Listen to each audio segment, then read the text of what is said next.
Bonjour tout le monde, merci d'être présent à cette conférence qui a pour titre Vers un cadre pour vérifier l'objectivité de la prise de décision judiciaire. Cette activité s'inscrit dans le cadre des midi-conférences des jeunes chercheurs du Centre de recherche en droit public et sera animée par Sami Haderbach. Sami est candidat au doctorat en droit, chargé de cours et chargé de travaux dirigés à l'Université de Montréal. La présente activité durera 1 heure de temps, incluant la communication du conférencier et la période des questions. Je suis Oluwafemi Rodrigo Loulé et j'ai le plaisir de coordonner les midi-conférences des jeunes chercheurs du Centre de recherche en droit public. Cher conférencier Sami, vous pouvez y aller. Je m'appelle Sami Aderbash. Je suis chargé de cours, chargé de travaux dirigés et auxiliaire d'enseignement à l'Université de Montréal. Et dans le cadre donc de ma présentation aujourd'hui, je vais vous parler d'un sujet qui me tient particulièrement à cœur, qui est donc vers un cadre pour vérifier l'objectivité de la prise de décision judiciaire. Donc, ce cadre, euh, qui n'est qu'une proposition que je fais, qui est assez humble, on va dire, je ne prétends pas détenir une vérité certaine, mais c'est un sujet sur lequel j'ai énormément réfléchi. Et en fait, ce qui m'a amené à ce sujet et à cette proposition méthodologique, cette méthode, c'est un contexte. C'est-à-dire que dans les 25 dernières années, j'ai pu remarquer qu'il y a eu, notamment quand je faisais mes études en Europe, mais encore aujourd'hui ici à l'Université de Montréal, qu'il y a eu dans les 25 dernières années, notamment dans les démocraties occidentales, de nombreuses crises institutionnelles de l'indépendance judiciaire. Ces crises, elles se sont métamorphosées de plusieurs manières. C'est-à-dire qu'il y a eu dans plusieurs pays des phénomènes suivants. Il y a eu des mises à la retraite anticipées de juges afin de les faire remplacer. Et pour les faire remplacer, il n'y a rien de plus efficace si la visée est politique que de politiser le système de nomination des juges que l'on va mettre à la retraite de manière anticipée. Ou encore, il y a eu également une politisation de la discipline des juges, c'est-à-dire que les organes de discipline de la magistrature deviennent, dans certains des États où il y a ces crises, des organes de répression, des organes de répression, de contrôle de ce que euh, un jugement peut faire si ce jugement peut être défavorable aux volontés du gouvernement. Les organes de discipline des juges sont politisés pour imposer des sanctions professionnelles aux juges. De la même manière, il y a également eu des réformes de retrait de compétences des tribunaux pour éviter pas qu'ils n'empiètent, mais qu'ils puissent constituer une force d'opposition que même qu'elle ne soit pas politique en soi, aux volontés des gouvernements. C'est ce qu'il s'est manifesté en Pologne, par exemple, entre 2015 et 2023. Il y a eu, sous le gouvernement de droit et justice, une mise à la retraite anticipée des juges, des réformes pour mettre à la retraite de manière anticipée des juges, et une politisation du Conseil de la magistrature de Pologne, une politisation des nominations de magistrats et même une politisation de la discipline des juges suite à la politisation du Conseil de la magistrature de Pologne. Euh, En Hongrie, d'ailleurs, en Pologne, cela ne s'est terminé que parce qu'il y a eu un nouveau gouvernement qui est élu en 2023. En Hongrie, quand Viktor Orban est arrivé au pouvoir en 2010, il a fait le même type de réforme. D'ailleurs, c'est sans doute lui qui a inspiré le gouvernement polonais de 2015. Il a adopté des réformes pour mettre à la retraite de manière anticipée des juges et les remplacer par d'autres juges dont il voulait que ces juges soient plus conformes à son idéologie. Et en plus de ce type de réforme-là, il a également eu pour volonté de s'attaquer à d'autres carcans comme les médias, à d'autres systèmes. En plus de la crise hongroise, elle ne s'est terminée par rapport à la justice que parce que la Commission européenne a menacé de couper les aides euh, européennes à l'État hongrois pour non-respect de l'État de droit. En Israël, il y a également eu la forte crise de 2023 où le gouvernement de Netanyahou a voulu à la fois retirer des compétences à la haute cour d'Israël et en même temps, en plus de cette tentative de retrait de compétences, il y a eu la volonté de politiser l'appareil de nomination des juges israéliens. Cela ne s'est arrêté que parce que la population civile israélienne est descendue dans les rues pour manifester contre ce projet de réforme. Et enfin, aux États-Unis, ce n'est même pas une question, puisque, par exemple, le 1er avril, vous aurez l'élection à la Cour suprême du Wisconsin qui servira de test pour voir si le président Trump est encore populaire ou insuffisamment dans un État qu'il a remporté. Ce sera vu comme un test politique. 90% des personnes qui voteront pour la juge, entre guillemets, libérale seront des démocrates et 90% des gens qui voteront pour le juge conservateur seront des républicains. Et ce que cela a à voir, c'est que, en fait, la politisation du système, enfin, la politisation de l'appareil judiciaire aux États-Unis a souvent été imbriquée dès le départ et ne s'est jamais séparée. C'est-à-dire que soit les juges fédéraux sont désignés, par exemple, notamment par le Sénat, et le Sénat américain est c'est vu comme une course à la nomination, que le Sénat serve à nommer des juges d'un parti pour promouvoir euh, l'agenda du parti qui l'a nommé. Je ne dis pas qu'ils le font tous, je dis que c'est vu comme tel. Et de l'autre côté, il y a également dans les États l'élection des juges par les électeurs qui en font en fait quasiment des représentants, des équivalents de députés. Donc la politisation est vraiment manifestée dans tous ces exemples et j'aurais pu en donner d'autres. Mais ce sont les plus marquants, les plus récents. Cela nous mène à la question, quelle est la fonction du droit et des tribunaux? Puisque on ne peut pas s'arrêter juste à commenter l'actualité. Et donc, quel est l'effet de l'importance croissante des droits fondamentaux sur la fonction du système judiciaire? Parce que c'est à ça qu'on pense notamment pour se demander pourquoi depuis 25 ans, il y a ces phénomènes de politisation. Et donc, pour répondre à ça, eh bien, j'utilise la théorie des systèmes sociaux de Niklas Luhmann pour démontrer que le système judiciaire, il a pour fonction de stabiliser les attentes normatives. Je l'expliquerai. Ensuite, que les droits fondamentaux perturbent la stabilisation des attentes normatives puisqu'ils sont plus susceptibles d'être indéterminés, c'est-à-dire non directement définis, non directement compréhensibles. Ensuite, j'évoquerai également le fait que ces droits fondamentaux peuvent remettre en question la dynamique entre les systèmes judiciaires et politiques. Et enfin, j'évoquerai qu'il est pertinent, en raison de ces constatations, de proposer des critères à considérer pour le juge dans sa prise de décision qui prennent en compte la fonction du système judiciaire et les défis que posent les droits fondamentaux. L'arrêt Jordan illustrera les dynamiques susnommées et l'importance de ces critères. Donc, nous allons d'abord évoquer la théorie des systèmes, puis la fonction des systèmes judiciaires et politiques, puis les droits fondamentaux, puis les effets des droits fondamentaux sur les différents systèmes.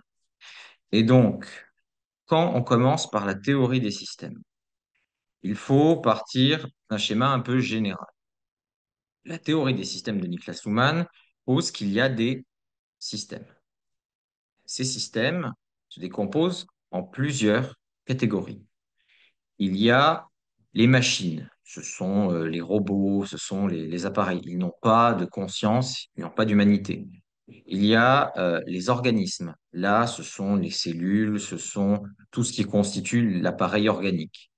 Qui nous intéresse davantage, ce sont les deux derniers, c'est-à-dire les systèmes sociaux qui sont composés d'interactions. Si vous et moi, nous avons une discussion, c'est un système interactif, nous échangeons une communication.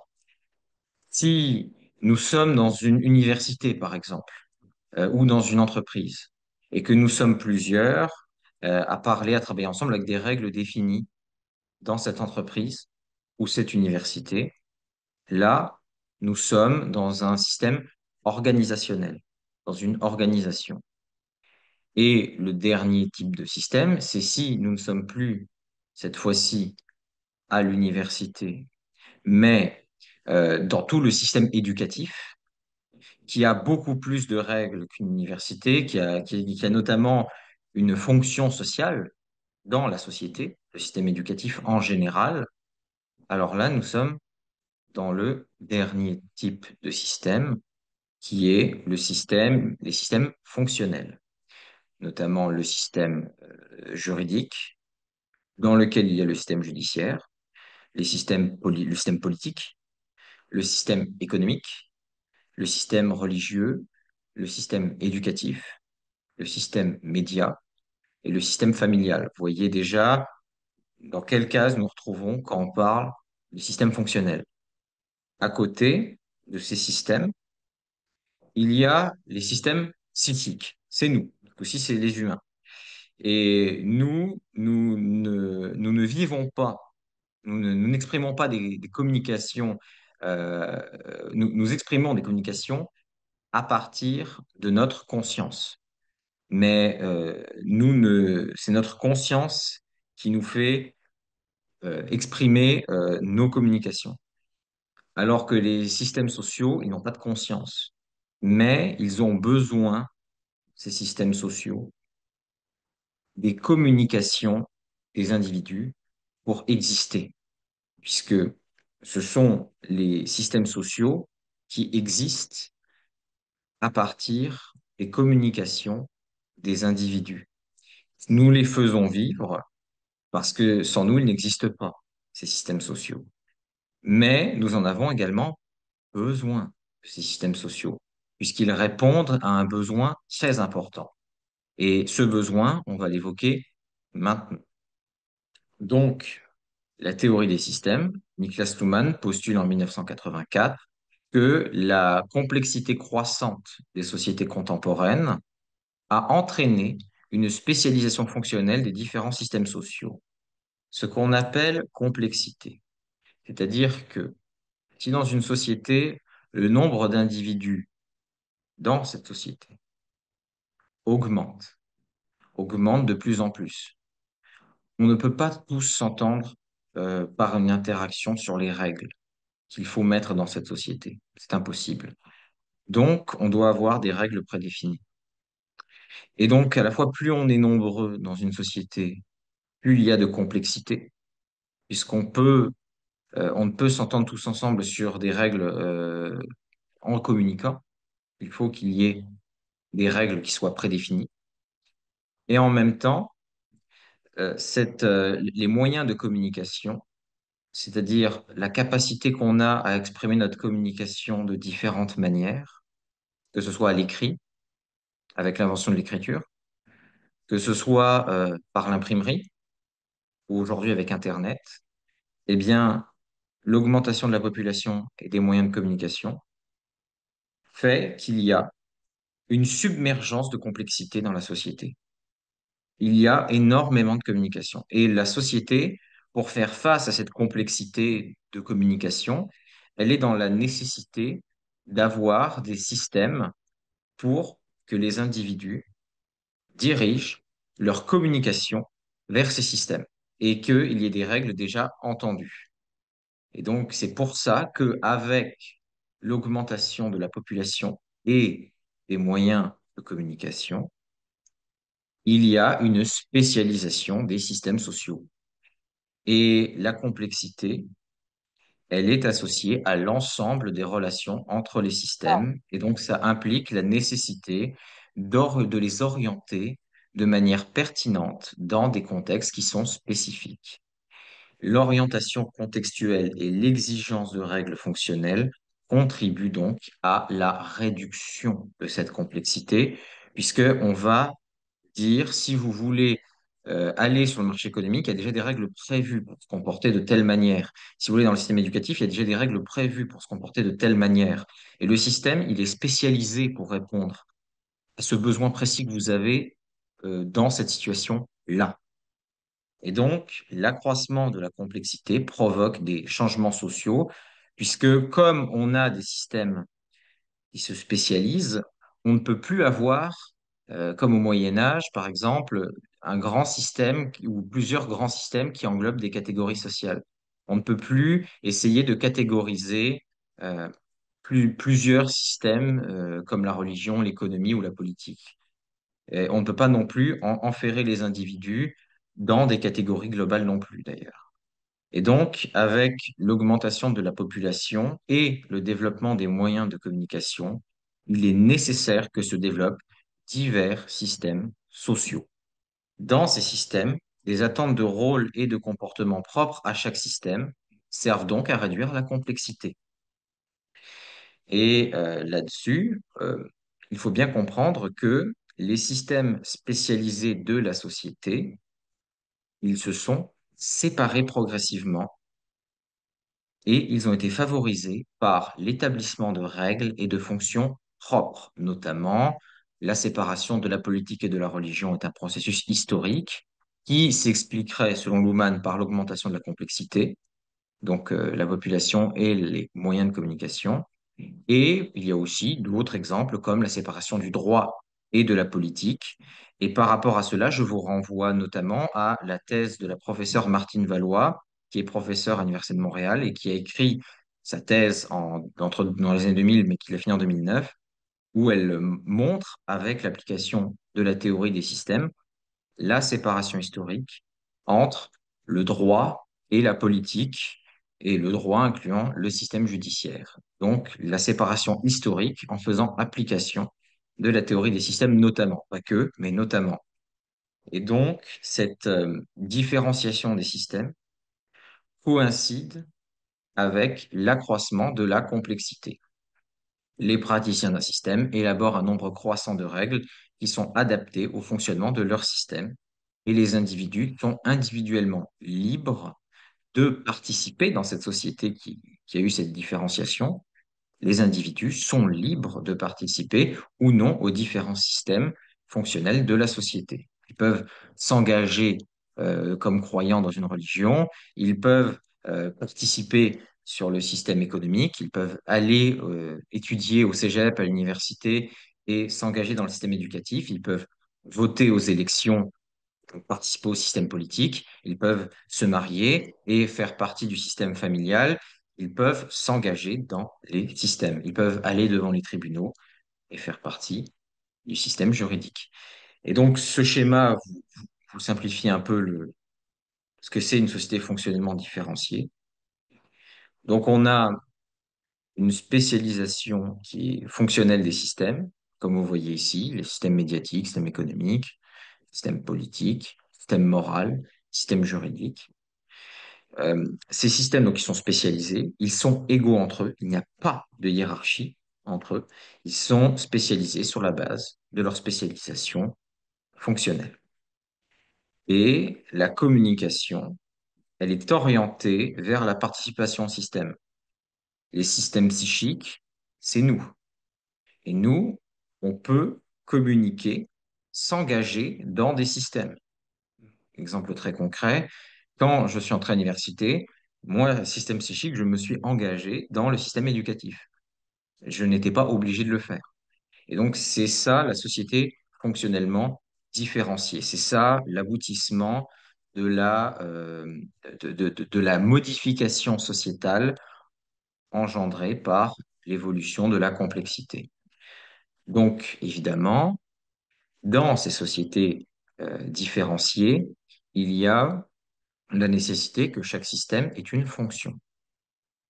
La fonction, je ne vais aborder ici que celle des systèmes politiques et juridiques selon Luhmann. La fonction du système politique dans une société différenciée, c'est de prendre des décisions collectivement contraignantes. Ce que cela veut dire, c'est qu'il faut que le système politique soit en capacité de prendre des décisions qui s'imposent à nous tous, de prendre des décisions pour s'assurer que ces règles soient respectées, par exemple, de s'assurer que ces prescriptions gouvernementales soient respectées, que les comportements prescrits ou à respecter. Donc, c'est de pouvoir conduire des politiques et atteindre des objectifs politiques également, en termes d'objectifs, c'est-à-dire, par exemple, le plein emploi, la lutte contre la criminalité, et s'assurer que ce qui est jugé criminel ne soit pas commis sur le territoire. À côté donc de cette fonction du système politique qui est de prendre des décisions qui s'appliquent à tous, la fonction du système juridique qui n'est pas seulement celle des juges. Le système juridique, contrairement au système judiciaire, inclut à la fois le législateur et les juges. Mais ici, c'est donc bien la fonction du système juridique, donc le législateur et les juges ici, c'est-à-dire de stabiliser les attentes normatives. C'est la fonction du législateur et des juges. Stabiliser les attentes normatives, ça veut dire que quand vous regardez le droit en vigueur dans une société, vous savez quel comportement adopter et quel comportement ne sera pas soutenu par le droit. Donc, c'est ça la stabilisation des ordres normatifs. C'est qu'on sait quel comportement adopter par rapport aux normes en vigueur. Et c'est pas la même fonction exactement que prendre des décisions collectivement contraignantes. Par rapport aux fonctions de ces deux systèmes, il y a la fonction des droits fondamentaux, telle qu'exposée par Niklas Luhmann en 1965 et Verschreigen en 2002. Et par rapport à ces fonctions, donc cette fonction des droits fondamentaux, ce que dit Luhmann, et ensuite Verschreigen qui le reprend et qui le rend encore plus compréhensible, c'est que les droits fondamentaux, eux, leur fonction, c'est de permettre aux individus de participer, communiquer au sein des différents systèmes sociaux fonctionnels. Concrètement, le droit, la liberté la liberté académique. Non, ça c'est plutôt le deuxième exemple. Le droit à l'éducation, plutôt. Le droit à l'éducation permet de s'engager dans le système éducatif. Le droit à la libre entreprise, le droit, la liberté d'entreprendre permet de se lancer dans le système économique. Le droit à la liberté de conscience est un droit qui permet de s'engager, entre guillemets, de s'engager comme croyant, entre guillemets. Le droit de vote est un droit qui permet de participer au système euh, politique. Et de l'autre côté, la deuxième fonction des droits fondamentaux, c'est de prévenir la dédifférenciation, c'est-à-dire la colonisation d'un système par un autre et le retour à un stade antérieur de différenciation.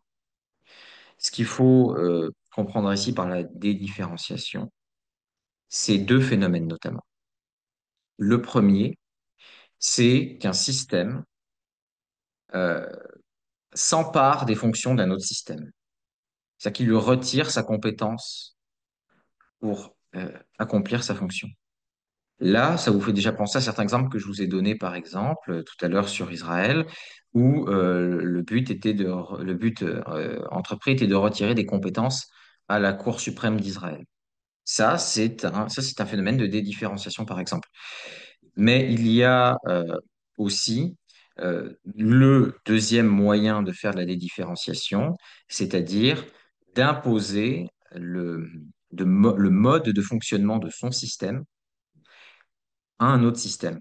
Par exemple, ce que je vous ai montré tout à l'heure sur le fait que les nominations de juges soient politisées, que l'élection des juges aussi soit politisée ou que la discipline des juges soit politisée. Ça, concrètement, c'est le moyen d'imposer un mode de fonctionnement politique au système judiciaire. Et donc ça, c'est de la dédifférenciation. À l'inverse, bien évidemment, il peut arriver aussi que le système judiciaire, euh, s'il va trop loin dans sa fonction, puisse empêcher au système politique d'accomplir sa fonction de décider de normes collectivement contraignantes, du moins dans le cadre de la légalité, bien sûr. Donc ce n'est pas qu'un système, tous les systèmes peuvent théoriquement amener à de la dédifférenciation, c'est-à-dire à retirer une fonction, une compétence à un système ou à lui imposer son mode de fonctionnement. Et ça peut arriver vraiment à tous les systèmes dans une société différenciée. Mais ce que dit Luhmann, c'est que c'est le système politique qui est le plus prompt à dédifférencier. Et donc, cette fonction des droits fondamentaux, elle a quand même son utilité, comme vous l'avez vu, c'est de maintenir cette séparation entre les systèmes, et notamment cette séparation, elle se fait par des droits également que je n'ai pas mentionnés. Du coup, je les ajoute maintenant. C'est l'indépendance de la justice, le droit à un tribunal indépendant et impartial. C'est c'est une garantie de droit fondamental qui protège le système judiciaire contre la dédifférenciation. Le droit de vote, c'est un droit qui protège le système politique contre la dédifférenciation. La liberté académique, c'est un droit fondamental qui protège le système éducatif contre une politisation ou une mainmise du religieux sur l'éducation, par exemple. Donc, ce sont des droits fondamentaux qui préviennent la dédifférenciation, en plus de ceux que je vous ai cités avant, qui permettaient la participation de nous à ces systèmes. C'est ça les deux fonctions des droits fondamentaux. Donc, elle est plus vaste, vous voyez, cette fonction, que celle du système judiciaire, puisque là, il s'agit à la fois de droits qui permettent la participation et de droits qui préviennent qu'un système se fasse coloniser par un autre. Donc, la formulation des droits fondamentaux, le problème qu'elle a par contre, c'est qu'elle n'est pas toujours précise. Et par rapport à cette imprécision, eh bien, le juge est un peu parfois en situation de difficulté. Parce que lui, le juge, il vérifie des faits par rapport au passé. Il vérifie notamment si par rapport aux normes en vigueur, un comportement est conforme aux normes qui sont en place. Et maintenant, avec les droits fondamentaux, il doit davantage vérifier, songer, penser à l'impact de ces décisions judiciaires sur l'avenir, sur comment mon jugement va-t-il impacter les autres systèmes, comment mon jugement va avoir des effets, surtout lorsqu'un droit fondamental est constitutionnel et n'est pas clair. Et l'illustration va arriver justement tout à l'heure. Donc le système judiciaire, le problème qu'il a aussi, donc les juges concrètement, c'est que, d'accord, très bien, ils ont ce risque d'impacter d'autres systèmes quand ils accomplissent leur fonction, qui est de clarifier le droit, qui est de stabiliser les attentes normatives. Sauf que ils sont quand même obligés d'accomplir leur fonction. Ils peuvent pas juste dire j'ai peur de la conséquence de ma décision, donc je ne vais pas décider, puisque le système judiciaire ne peut éviter de se prononcer, ce serait contre sa fonction de stabilisation, mais il doit également prendre en compte l'impact de ces décisions, notamment sur les fonctions des autres systèmes. Et donc, compte tenu de cette problématique que je vous avançais, je vous propose 4 critères méthodologiques d'analyse de décisions jurisprudentielles que les juges peuvent faire leur dans leur prise de décision, notamment en matière de droits fondamentaux. Donc, ces 4 critères sont les suivants. Tout d'abord, la stabilisation des attentes normatives, on l'a évoqué, c'est-à-dire qu'il incombe au juge de clarifier et de sécuriser le sens des normes en vigueur afin de les rendre compréhensibles et applicables aux justiciables, ou encore de trouver une solution de droit à une situation qui est imprévue. Vous voyez? C'est-à-dire que dans le premier cas, lorsque on clarifie le droit, c'est une pensée un peu plus civiliste, mais on doit aussi, et ça vaut tant en common law qu'en droit civil, trouver des solutions de droit à des situations imprévues. Le législateur ne pourra jamais penser à toutes les situations qui peuvent survenir dans une société. C'est impossible. Donc, le juge devra toujours être là pour s'assurer que les dispositions légales puissent s'appliquer à toutes les situations ou ou émettre de la jurisprudence qui fasse en sorte qu'on sache quel comportement adopter dans une société. Toujours la fonction. C'est le premier point le plus important. Stabiliser, ça ne veut pas dire que la jurisprudence devrait être figée. Ce que ça veut dire, c'est que quand on émet une décision, on s'assure de son objectivité, de sa généralisation, du fait que cette décision stabilise les attentes normatives et maintienne une stabilité légale et une stabilité du droit, généralement. Donc, après ce premier critère, il y a le respect du cadre légal. Ce que j'appelle le respect du cadre légal, c'est-à-dire que chaque situation doit pouvoir être soumise à l'examen du juge et doit pouvoir être qualifiée comme relevant du droit. Ici, je fais notamment allusion à dire quand quelqu'un va devant un tribunal et invoque des normes, invoque des théories devant le juge devrait répondre en disant seulement est-ce que ce que vous me dites, c'est juridiquement pertinent ou ce n'est pas juridiquement pertinent. Si c'est juridiquement pertinent, c'est-à-dire que par rapport au droit en vigueur, c'est pertinent. Pourquoi uniquement ce qui est juridiquement pertinent? Parce que, en fait, si on n'est pas dans du juridiquement pertinent, le risque qu'il y a ici, c'est que, il y ait, c'est qu'en fait, par exemple, si on fait une référence à la morale, eh bien, le danger de la morale, c'est que si le juge dit je regarde ce qui est moralement pertinent, c'est très tentant. Le justnaturalisme est très tentant, par exemple, mais pas que, mais le justnaturalisme en fait partie. Si on fait allusion à des normes morales, par exemple, pour dire c'est moralement pertinent et pas juridiquement pertinent, eh bien le gouvernement, il peut arriver et vous dire, mais c'est très bien, mais votre morale, à vous, monsieur le juge, moi j'ai 40% de la population qui a voté pour mon programme. Donc il y a 40% de la population qui est d'accord avec ma moralité. Et vous, est-ce que vous avez 40% de la population qui est d'accord avec votre moralité? Donc la moralité est subjective. Et c'est pour ça qu'il faut éviter de partir dans les arguments de moralité. C'est pour ça qu'il faut s'en tenir à ce qui est objectif, à ce qui est indiscutable pour le juge. Et ça, c'est le respect du cadre légal. C'est de dire, est-ce que c'est juridiquement pertinent ce que vous m'amenez? Pas. Par rapport aux normes en vigueur, à la loi, à la constitution, au règlement et aux précédents, bien évidemment. Mais il faut s'en tenir à ce qui est légal, c'est-à-dire objectif, qui ne peut pas être discuté. La référence au droit découle nécessairement de cela.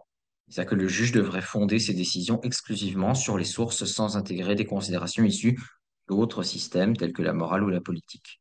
Donc s'en tenir à ce qui est euh, juridiquement pertinent ou non, donc le respect du cadre légal. Je fonde ma décision sur le droit en vigueur, mes références sont sur le monde du droit et sur rien d'autre.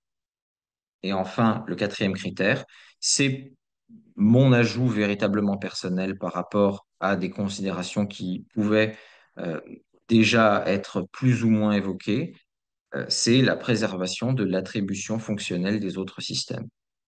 C'est-à-dire, là, vous l'avez compris avec la problématisation que j'ai faite, c'est-à-dire que dans sa prise de décision, le juge devrait tenir compte de la nécessité de préserver la spécialisation fonctionnelle des autres systèmes sociaux, comme la politique, l'économie, l'éducatif ou le familial. Le problème, c'est que cette préservation ne doit pas l'emporter sur la stabilisation. Elle doit être de concert. Et ce n'est pas toujours facile, parce que la stabilisation des normes normatives, clarifier une norme imprécise, ça peut entrer en conflit avec la préservation de l'attribution fonctionnelle des autres systèmes. Et là, évidemment, c'est au juge de faire l'arbitrage jusqu'où il veut stabiliser le droit et jusqu'où il estime que s'il clarifierait trop le droit, ça empiéterait sur les autres systèmes. Donc, je vais maintenant passer à Jordan, qui va vous montrer justement l'illustration de ce que je vous ai parlé. C'est-à-dire que, en ce qui concerne la jurisprudence Jordan, il y a l'article 11 de la Charte canadienne au sous-paragraphe B, B, qui évoque le fait que tout inculpé a le droit d'avoir un procès dans un délai raisonnable. Sauf que la Constitution, donc la Charte canadienne, ne dit pas C'est quoi un délai raisonnable? Ça peut être 1 an, ça peut être 10 ans, ça peut être 50 ans. Donc, il n'y a pas de définition de c'est quoi un délai raisonnable. Or, c'est quand même une question de droit ici, de droit fondamental. Donc, la Cour suprême, elle évoque cette instabilité qui est provoquée par la jurisprudence Morin, qui est une jurisprudence qui a été mise en vigueur pour répondre en 92 à cette imprécision laissée par la Charte canadienne. Ce qu'a dit la Cour suprême essentiellement, c'est qu'elle a fait un peu comme je vous l'ai proposé, elle a mis des critères. Elle a mis 4 critères, puis ces critères, elle les a mis en balance. Pas 4 critères. Moi, j'en ai proposé 4, mais elle en avait quelques-uns de plus et elle les a mis en balance. Sauf que ces critères de considération pour déterminer s'il y a un délai déraisonnable n'ont pas été tout à fait compris par non seulement les justiciables, mais également les juges. Il y a des juges qui n'ont pas compris exactement dans quelles circonstances un délai est raisonnable ou non, même en appliquant les critères issus de la jurisprudence Morin. Et donc, dans l'arrêt Jordan, en 2016, elle critique cette imprécision laissée par la jurisprudence Morin. Les juges majoritaires critiquent cette imprécision. Et elle le dit dans son paragraphe 4.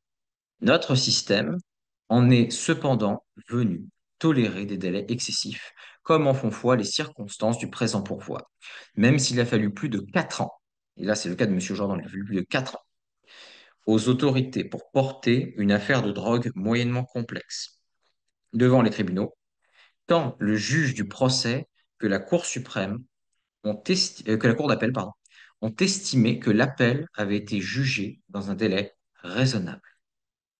4 ans, la procédure judiciaire estime que c'est raisonnable pour une affaire moyennement complexe. Leurs analyses respectives traduisent les difficultés sur les plans théoriques et pratiques qui pèsent sur le test actuel applicable aux demandes fondées sur l'alinéa 11b. Ces difficultés ont fait naître au sein du système une culture de complaisance vis-à-vis des délais. Ce que nous dit ici la Cour suprême, c'est il n'y a pas de stabilisation de l'attente normative par rapport au délai raisonnable. Et elle critique cette instabilité normative ici.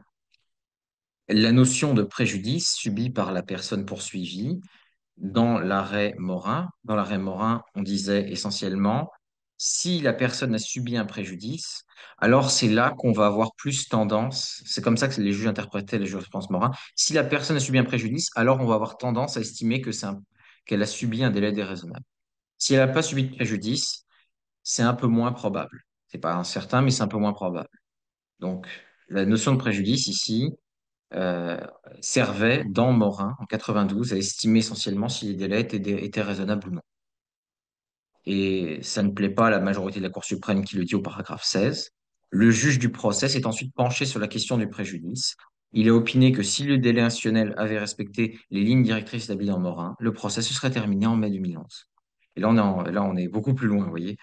On est en 2016. Le juge a conclu que le délai n'avait pas porté atteinte de façon notable au droit à la liberté de ce dernier. En outre, pour le juge, bien que la sécurité de la personne de M. Jordan ait été touchée, tout préjudice qu'il aurait pu subir a été réduit par le fait qu'il fallait et qu'il faisait face à d'autres accusations durant une grande partie du délai.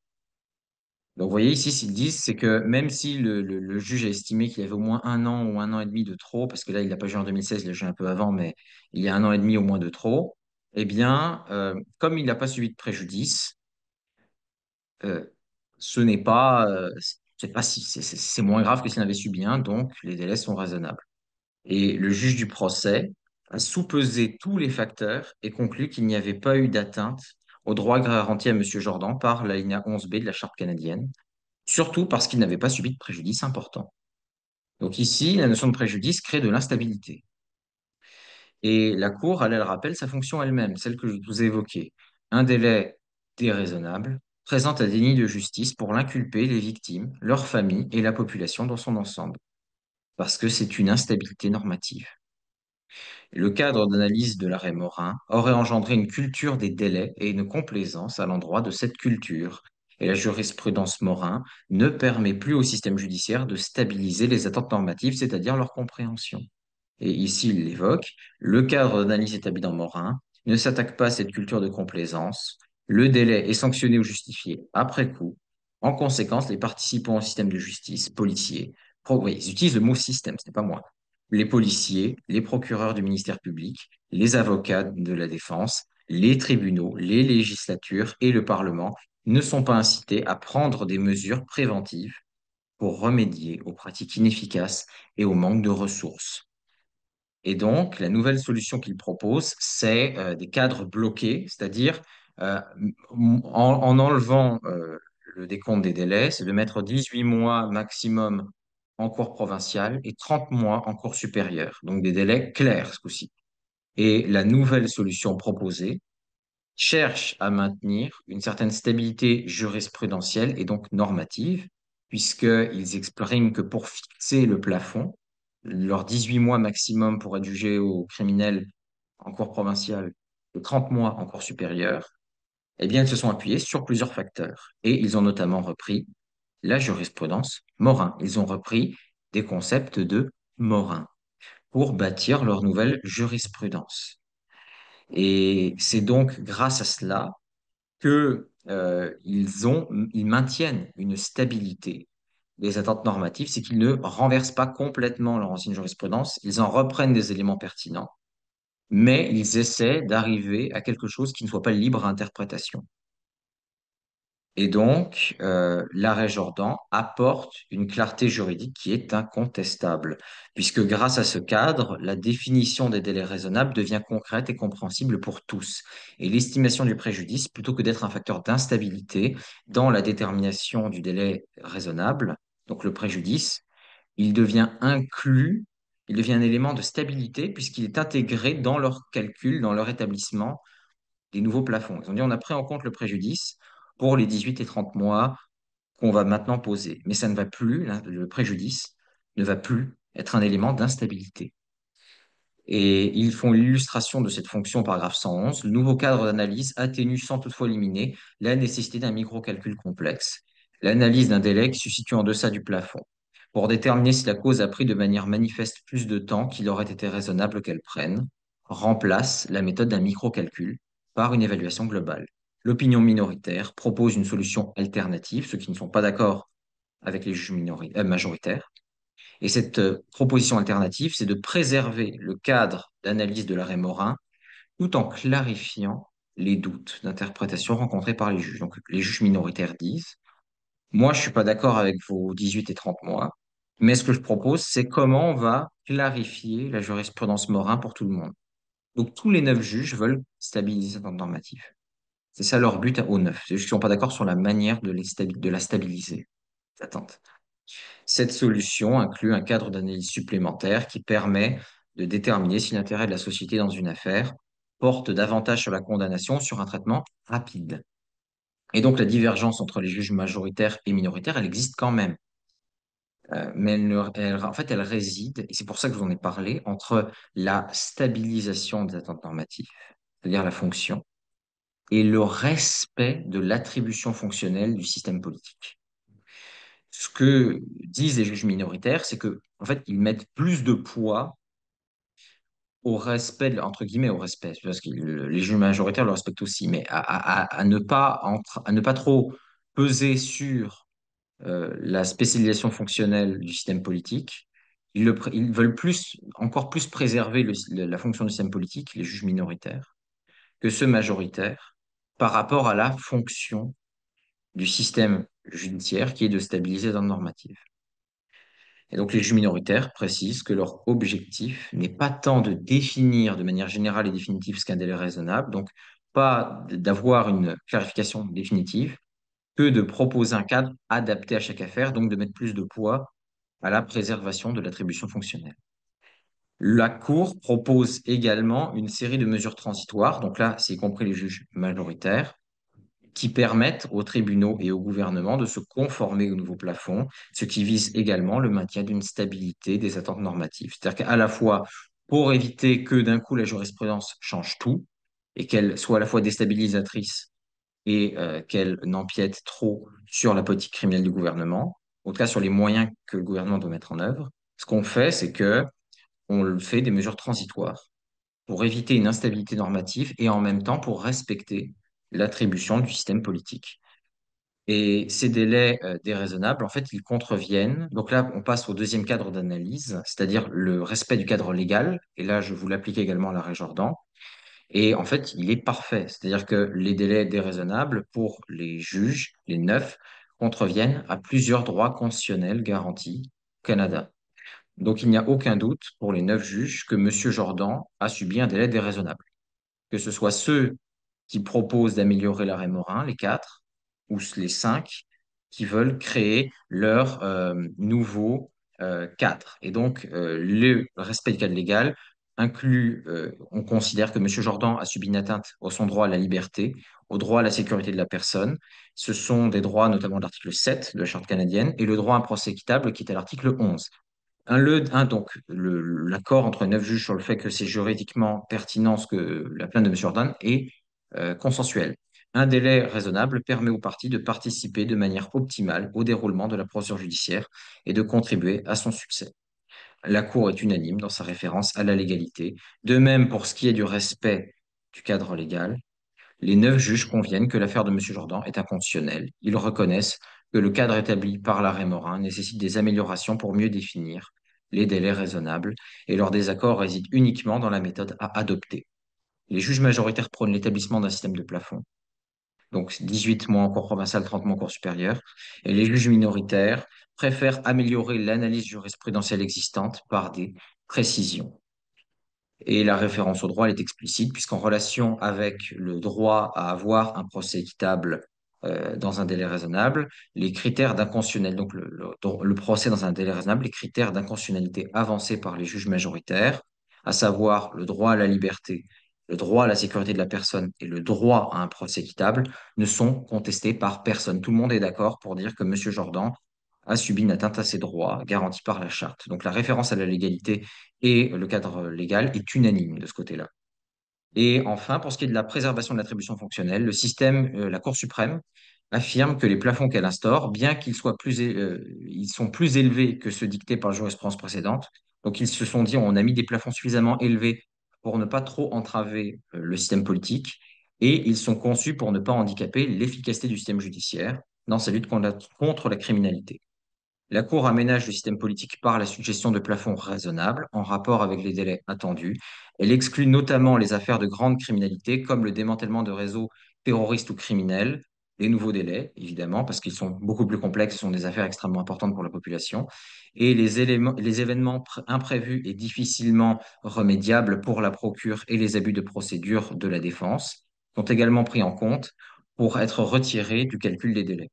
Donc, on a prévu que si la défense elle-même fait des abus de procédure, entre guillemets, on va retirer ces délais du calcul. Et les mesures transitoires, enfin, c'est-à-dire le fait qu'on maintienne les jurisprudences Morin pour toutes les affaires en cours, préviennent au moins partiellement les risques d'interruption des procès aux criminels. La Cour insiste sur sa volonté non seulement de ne pas créer d'instabilité normative, mais également de préserver l'attribution fonctionnelle du système politique.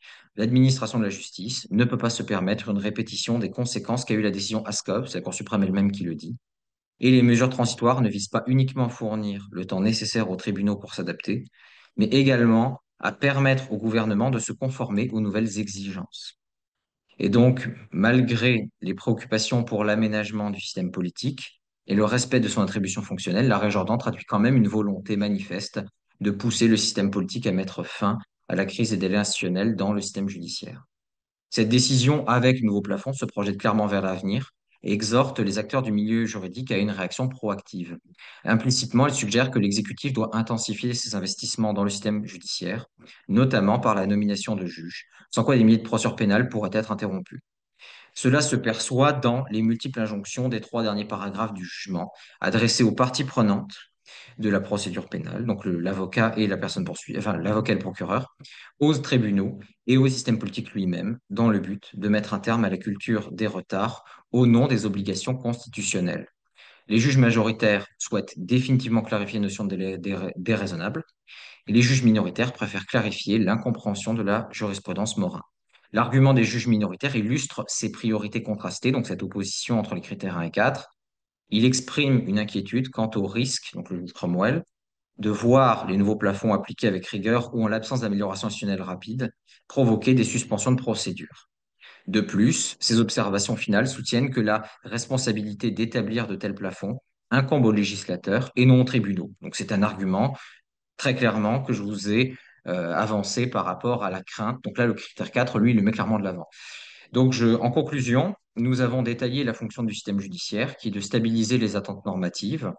Nous avons déterminé que cette fonction n'est pas facile compte tenu des droits fondamentaux, dont la clarification peut nécessiter une projection de leurs effets sur l'avenir, comme vous le voyez ici. On clarifie le délai raisonnable. Attention, il y a des conséquences sur le système pénal, donc on doit penser à tout l'impact de notre décision. Nous avons mis de l'avant 4 critères qui permettent de mettre en balance la fonction du système judiciaire et les effets que peuvent causer les droits fondamentaux sur les fonctions des autres systèmes de la société.